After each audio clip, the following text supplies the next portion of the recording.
Bismillahirrahmanirrahim. Titik info kali ini berjudul Kotak Tidak Tahu.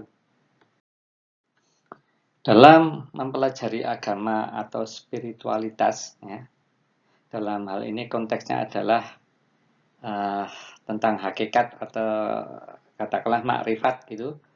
Nah, ini tidak jarang ketika mendapatkan suatu konsep atau pemahaman baru, bisa jadi berakibat kena mental atau mengalami goncangan kejiwaan. Konsep atau pemahaman baru tersebut, misalnya menyangkut akidah atau keimanan, ya, yang relatif berbeda dengan konsep atau pemahaman yang selama ini dianut itu atau diyakini akan kebenarannya.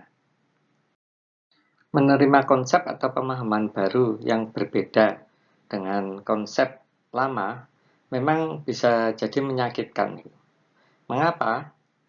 Karena agama atau spiritualitas itu bukan sekedar kumpulan ide, tetapi ia menyatu dengan identitas, emosi, ya, bahkan sejarah hidup kita gitu. Ketika ada konsep baru yang berbeda atau men-challenge atau menantang keyakinan lama kita, ya, yang sudah mapan, rasanya ya bisa jadi merasa kehilangan pegangan hidup gitu. Dan ini menyakitkan gitu. Fenomena goncangan jiwa atau istilah sekarang kena mental, ya, yang menyakitkan tersebut itu terkait dengan satu, ya, disonasi kognitif, ya, di mana otak dan hati kita bentrok. Ya. Keyakinan lama bilang A, ya, konsep baru bilang B.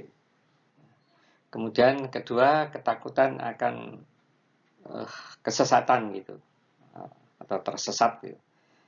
Nah, kita takut menyimpang dari jalan yang benar gitu.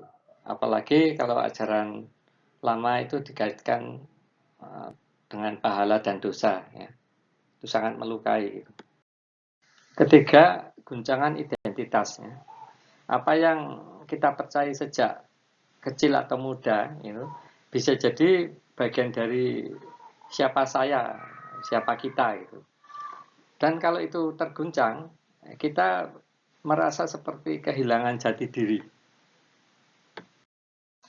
Keempat, ya, ada benturan atau tekanan sosial, ya. Ketika kita mempertimbangkan untuk menerima konsep baru, ya, itu lingkungan bisa jadi menilai kita itu aneh atau menyimpang, ya. Dan konsekuensinya bahkan sampai bisa dikucilkan, kurang lebih seperti itu. Sekali lagi ya, topik bahasan ini adalah ketika kita menerima konsep baru dalam agama atau spiritualitas, ya, memang bisa jadi terasa menyakitkan, ya, dan itu wajar gitu. Rasa sakit itu biasanya datang bukan karena konsep itu sendiri, melainkan karena secara faktual itu telah mengguncang fondasi yang sudah lama kita yakini, ya, yang mungkin sudah menyatu dengan identitas, ya, kita gitu. Nah, justru di situ letak pertumbuhan spiritual gitu. Rasa sakit karena terbuka terhadap pemahaman baru itu seringkali adalah tanda bahwa kita sedang tumbuh gitu, bertumbuh. Bukan berarti semua konsep baru harus diterima, ya, melainkan ada tahapan proses menyaring itu, ya, menyaring, mempertanyakan, ya, dan merefleksikan apakah itu penting gitu. Karena agama juga bukan sesuatu yang statis, ya. Pemahaman agama, ya, dalam ini maksudnya pemahaman agama itu bukan sesuatu yang statis, melainkan ia hidup bersama hati, akal, dan zaman. Apa yang bisa dilakukan ketika hal itu terjadi? Yang pertama adalah jujur pada perasaan, ya. Akui bahwa hal itu membuat kita gelisah, ya. Jangan dipaksa cepat-cepat untuk merasa nyaman. Ya. Kemudian berikan waktu atau beri waktu gitu. Pemahaman mendalam itu butuh waktu ya, bukan sebuah keputusan yang tiba-tiba atau instan. Hal lain adalah diskusi dengan orang yang ya aman ya dalam tanda petik itu, teman, guru, atau pembimbing yang tidak menghakimi. Kemudian kita harus bisa memilah ya, memisahkan antara esensi dan ekspresi. Bisa jadi yang berubah itu hanya bentuk luar ya. Sementara inti ajaran itu tetap utuh gitu. Ya ini cinta, keadilan, ketundukan pada Tuhan. Ya. Kemudian pisahkan antara ajaran, tafsir, dan tradisi. Ya. Acap kali yang menyakitkan itu bukan ajarannya, tetapi cara ajaran itu ya, disampaikan gitu. Kemudian sadari bahwa iman yang dewasa itu lahir dari krisis. Pengertiannya adalah bahwa hampir semua tokoh spiritual yang besar gitu, ya, itu mengalami periode sebut saja malam gelap jiwa gitu, sebelum menemukan cahaya baru.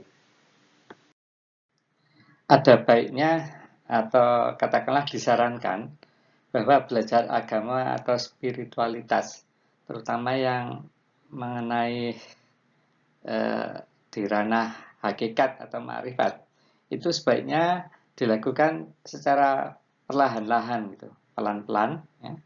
Jangan gerusa-gerusu atau terburu-buru.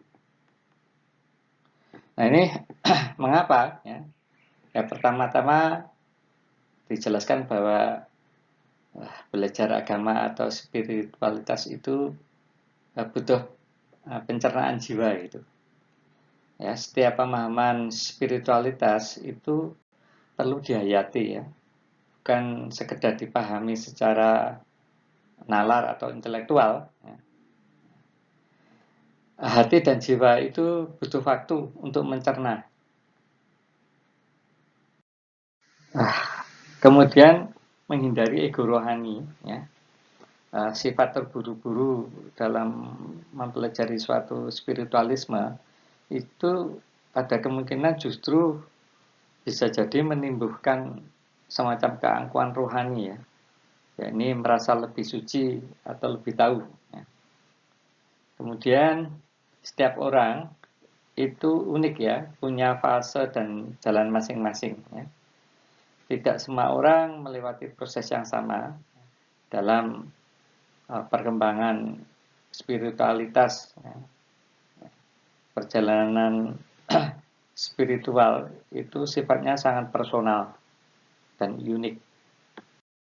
Transformasi itu perlu waktu ya. Spiritualitas sejati itu akan membawa perubahan dalam cara berpikir, merasa, dan bersikap ya, secara bertahap ya. Tidak bisa instan gitu. Kemudian juga menghindari kebingungan dan kesesatan ya. Terlalu cepat menyerap banyak paham atau konsep atau pemahaman baru atau ajaran baru ya, tanpa adanya semacam internalisasi ya, yang mendalam ya, bisa membuat seseorang itu tersesat atau malah kehilangan arah. Kemudian menghindari kaget dan kemudian kena mental. Kurang lebih seperti itu. Ketika apa yang disarankan dalam penjelasan sebelumnya ya, dalam konteks menanggulangi kegoncangan jiwa atau kena mental karena menerima konsep atau pemahaman baru dalam keberagamaan kita ya, dan itu tidak mudah ya, atau relatif sulit untuk dilakukan, maka ini ada jargon yakni kotak tidak tahu.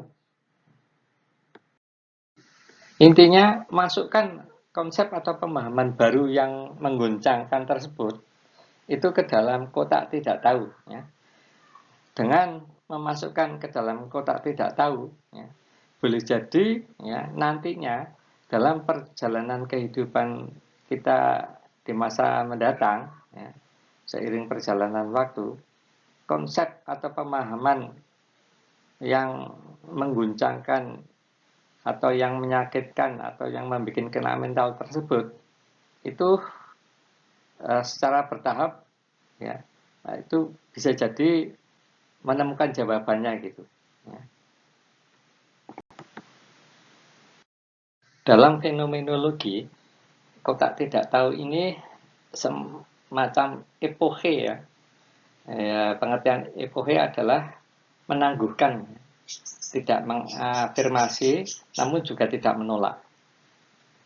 Bergulirnya waktu, ya, tidak jarang apa yang kita masukkan dalam kotak tidak tahu tersebut, ya, secara perlahan akan terkuak gitu, akan memberikan penjelasan yang bisa diterima oleh akal maupun hati itu. Apakah itu yang kemudian dalam bentuk diterima atau tidak diterima itu lain soal, ya. Tetapi dalam hal ini waktu itu bisa jadi akan menjawab gitu apa yang menjadikan kita pada waktu itu mengalami keguncangan atau kena mental gitu. Sedemikian sehingga akan terdapat solusi, ya, yang sifatnya lebih menenteramkan, kurang lebih seperti itu. Nah, pada dasarnya manusia itu ya boleh dikata ya tidak dalam posisi harus tahu segalanya gitu. Sehingga ketika kita tidak memahami suatu konsep atau pemahaman baru, ya, termasuk yang membuat kena mental atau terjadi guncangan, itu biarkan saja gitu, ya. Sekali lagi bukan kewajiban setiap manusia atau kita untuk mengetahui segalanya. Kita adalah makhluk yang terbatas, dan oleh karena itu perlu pada titik tertentu ya kita berserah diri kepada Tuhan, ya, kepada Allah Subhanahu wa Ta'ala. Berserah diri kepada Yang Maha Tahu. Wallahu a'lam bishawab. Mohon maaf atas segala kekurangan. Terima kasih atas perhatiannya.